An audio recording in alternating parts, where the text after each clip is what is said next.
Doctors weaponize AI in insurance battle over patient care authorizations. Physicians are pushing back against automatic denials from the healthcare insurance provided by online AI tools to write their appeals. The doctors facing the onslaught on the AI-generated patient care deniers from the insurance company are fighting back, and they are using the same technology to automate their appeals. Prior authorization, where doctors must get permission from insurance companies before providing medical service, has become a nightmare, as according to experts. Now it's becoming an AI arms race. And who loses? You, patient, said Dr. Ashish Kumaru Jha, Dean of the School of the Public Health at Brown University.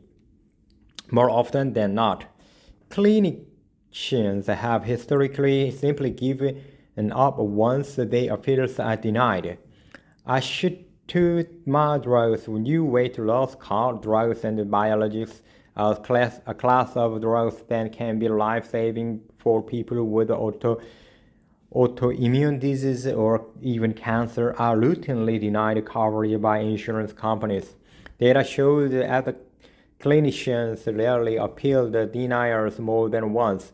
And a recent American Medical Association survey showed 93% of the physicians report care delays and disruption associated with the prior authorizations.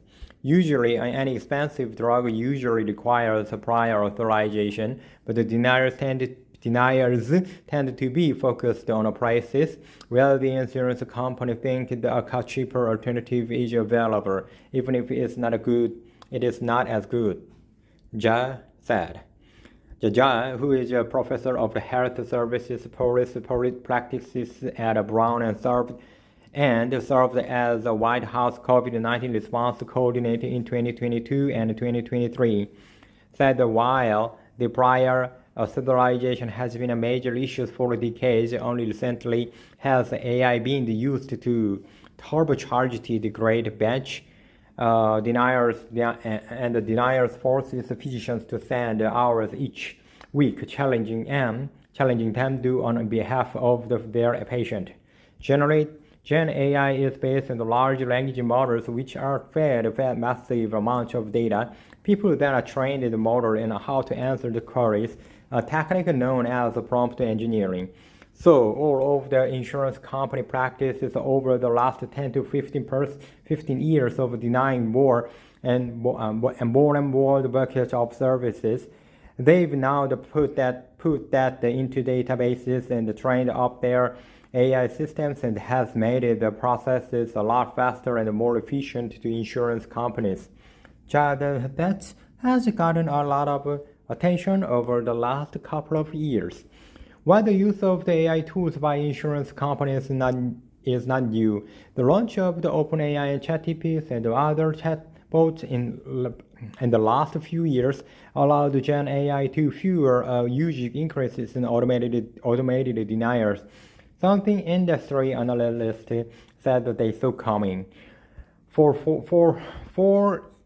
4 years ago, research firm Gartner predicted a war will break out among 25% of payers and providers resulting from the competing the automated claim and pre-authorization transactions.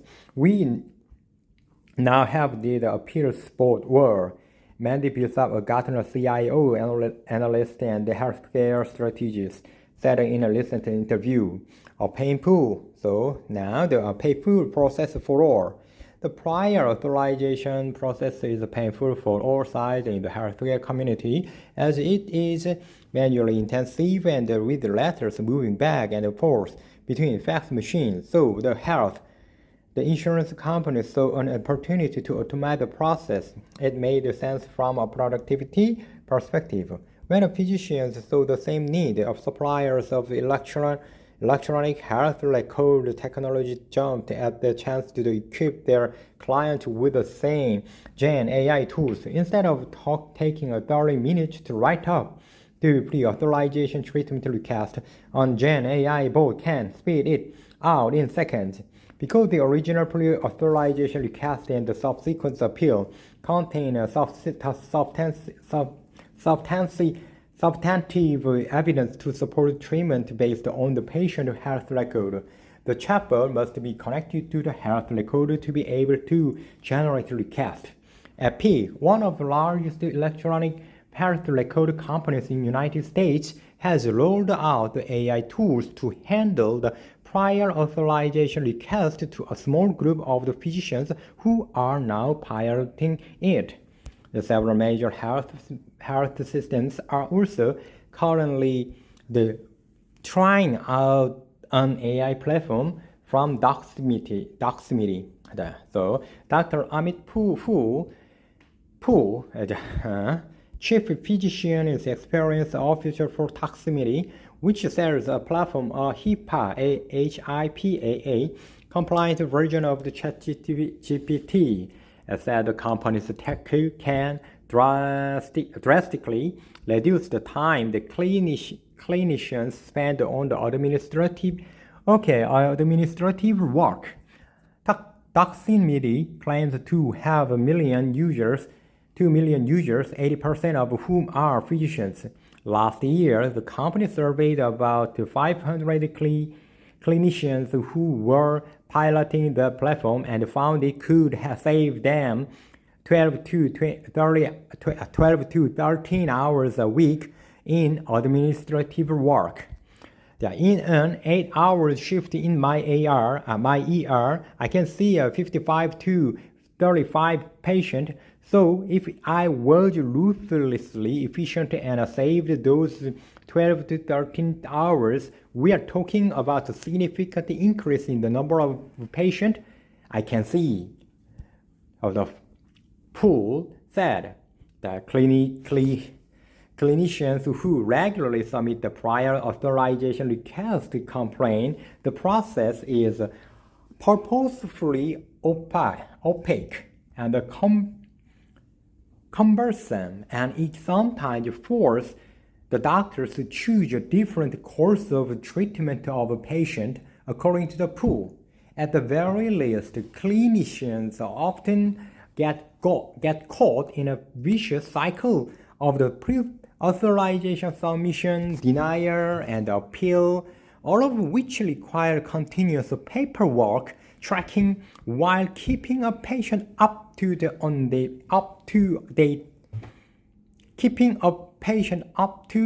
on what's going on. So what we tried to do is take this technology, train it specifically on medical documentation, and bring the network layers to it so that the physicians can learn from the successes of other clinicians, per se. Then we have the ability to hardwire that into our other platforms, technologies like digital fax. Avoiding mountains of the busy work. For physicians, the need to reduce work involved in appealing the prior authorization deniers have never been greater, according to Dr. Jesse M.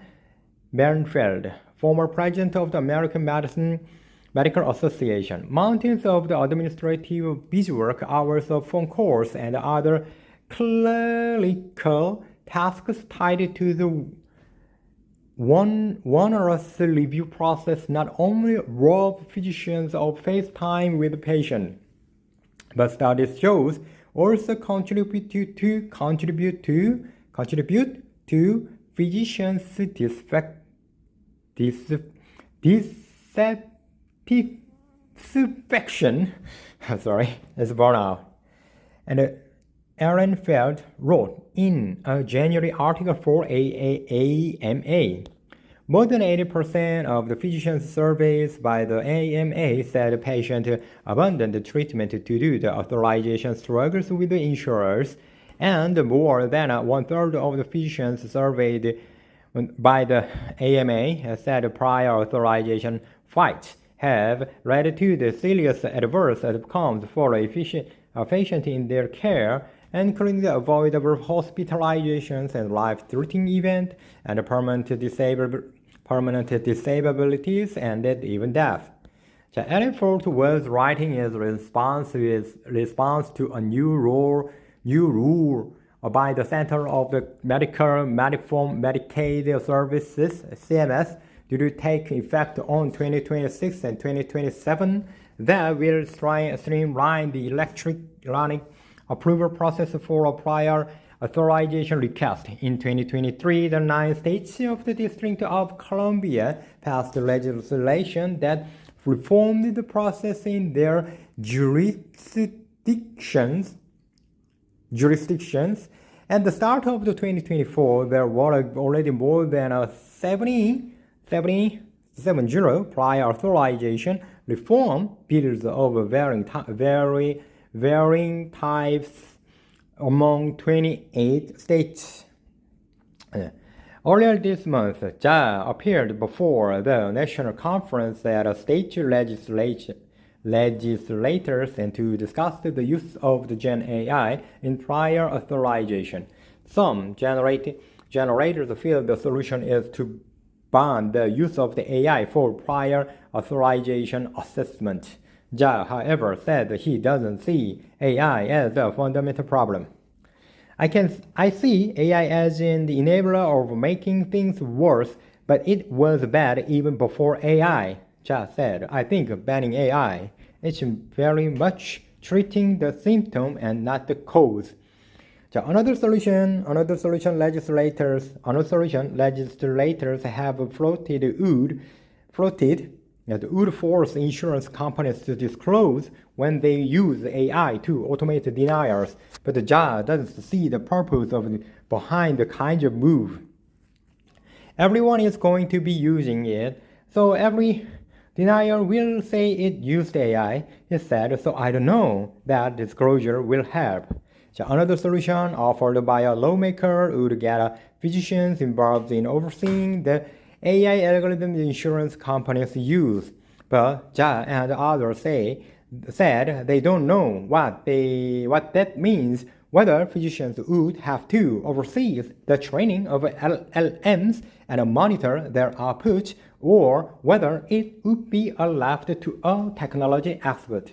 So I think the states are getting into the action and they recognize there's a problem, but I don't think they have figured out how to address it, Jha said.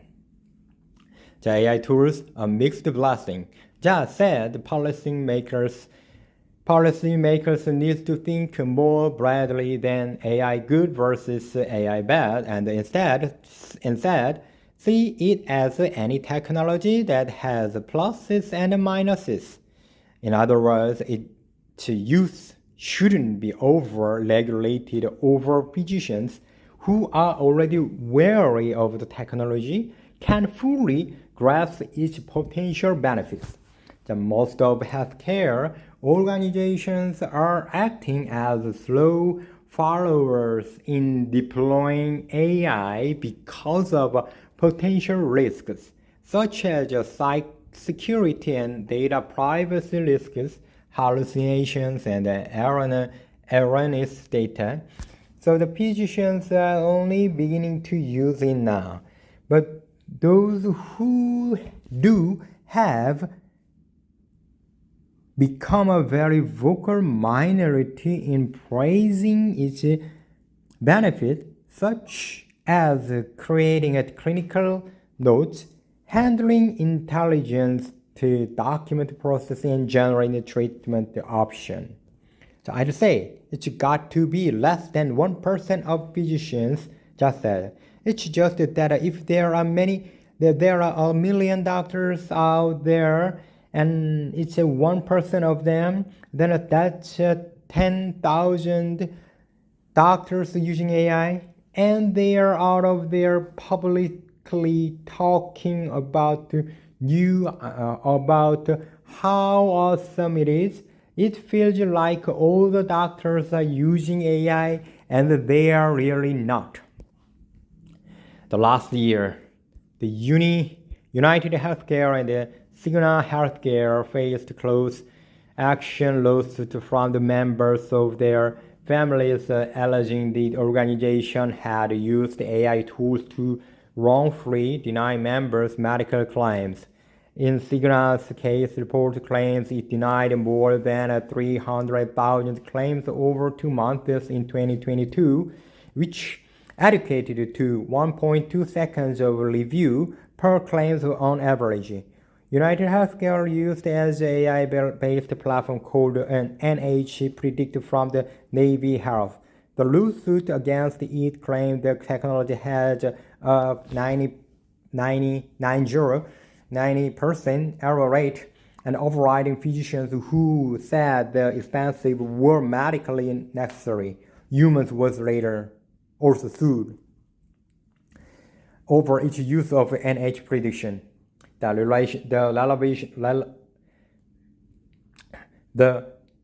revelations that emerged from those lawsuits led to a lot of soul searching by the federal CMS healthcare technology vendors. According to the Gartner Bishop, health insurance firms have taken a step back. According to the Bishop, since the batch deniers of the claims drew the attention of Congress, there have been a significant increase in healthcare to auto-approved treatment requests. Even so, Jha said the batch deniers are still common, and the issue is likely to continue for the foreseeable future. These are early days, Jha said. I think healthcare providers are just now getting on board with AI. In my mind, this is just round one of the AI versus AI battle. I don't think any of us think this is over. There will be an escalation here. The person I didn't talk about in all, this is the patient. They are the ones who get totally glossed over in this. Thank you. Okay. Thank you for your time. I read this article, Doctors Weaponize the AI in Insurance Battle Over Patient Care Authorizations. Thank you. See you. Thank you for your time again. See you next time.